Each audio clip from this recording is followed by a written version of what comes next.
Well, hello.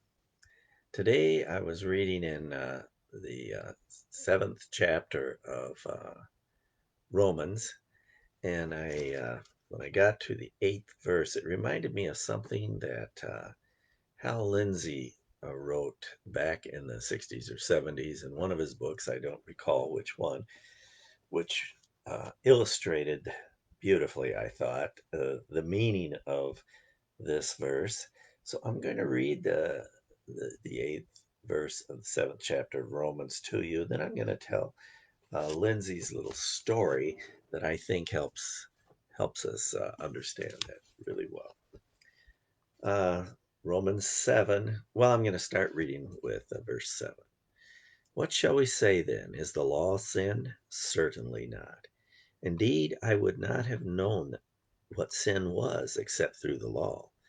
But I would not have known what coveting really was if the law had not said, "Do not covet." But sin, seizing the opportunity afforded by the commandment, produced in me every kind of covetous desire. For apart from the law, sin is dead. Lindsay tells this story. A hotel chain built built a hotel in, I believe it was on Padre Island, but someplace on the Gulf of Mexico there. And the hotel was built right on the Gulf. I mean, there might have been 10 or 15 feet of uh, sand before you hit water. And the hotel was concerned when they were designing this thing, getting ready to build it. They were concerned that fishermen might try to fish off of those balconies, and they thought maybe somebody up high, they'd cast out a line and something would happen, maybe a strong wind, maybe the the reel wouldn't work properly, and that heavy tackle, because you're fishing in the surf, it requires pretty heavy tackle, would come swinging back, maybe hurt somebody on a lower balcony, or maybe even do some property damage, break a window or whatever. Well, at any rate, they put up those signs to keep that from happening on every balcony. On the water side was "Do not fish from balcony."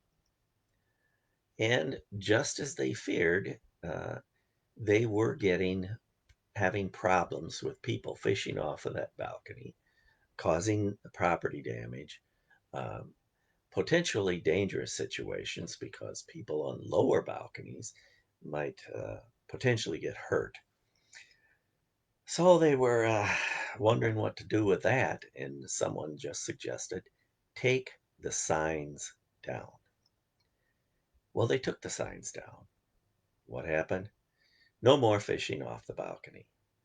If the sign confronting everybody that walked out on those balconies, "Do not fish from balcony," uh, reminded everybody, hey, I think I could reach the water here. I think I could fish from the comfort of this balcony. Uh, so telling people not to do something actually, in some ways, and I think it's because of our fallen nature, anytime we're told not to do something, we want to do it. It just, it comes naturally to us. It's a natural response to it.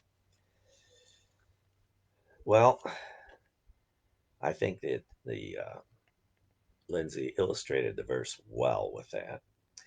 Many have wondered if our government took the right tack when they uh, made it laws or rules as far as social distancing and that sort of thing goes on. I'm really not going to get into that. But I think when you go on the internet, you see this natural reaction when you're told to do something or told you can't do something.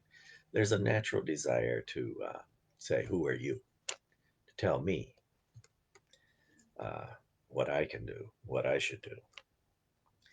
Well, a number of folks has, if you go online, you'll see that further, a number of folks are seeing this. social distancing rulings as a means to shut down the church. I I I don't believe that. I think government is making a good faith attempt to help us get through this pandemic. And but my opinion means little. I want us to just think about these things. If you go on the internet, you'll see several uh, people getting quite worked up about shutting down the churches. And I want to say that there's a much greater problem that the churches have. For instance, a number of those folks that are writing in are were excellent. They were faithful churchgoers. They were faithful giving time and their talents to help the mission of the church. They were faithful to give their tithes, their offerings, to help in the church to fulfill its great commission to reach the whole world with the gospel. But a number of those folks that I saw on there are not regular attenders.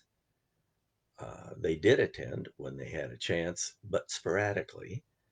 They were they showed up at church, but there wasn't a lot of giving of time, talents, or tithes, offerings.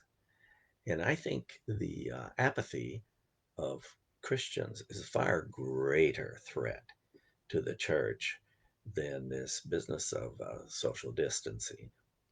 If the government was trying to shut down churches with the ploy of social distancing, they failed miserably.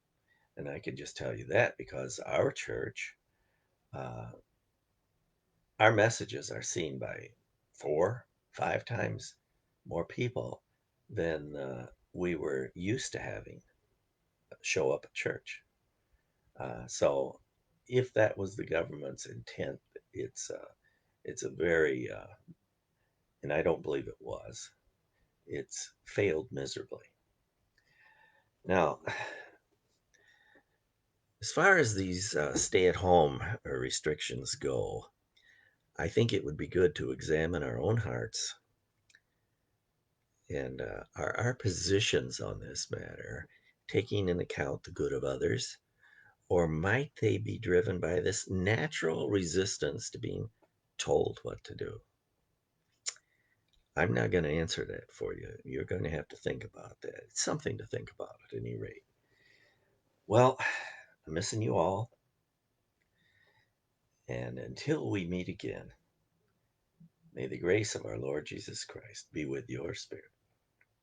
Amen.